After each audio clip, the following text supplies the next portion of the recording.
talk about how can you figure out the solution or know how you can do that on your Nextdoor app. So all you have to do in the first, just go here above your photo profile, click on it here. So then it's going to show for you a list like this. You just click here on settings.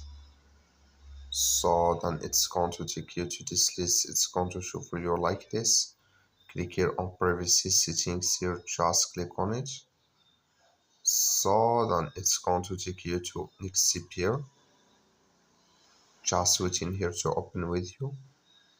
Then it's going to show for you like this. You will find here full name, click here on this sign here. So then here can you select your control or who can search for you by your full name here. Can you search for it if you want to add anyone on next door here on neighborhoods or your neighborhood here or no one. So that's all. Thank you for watching. Don't forget to support us by liking, subscribe.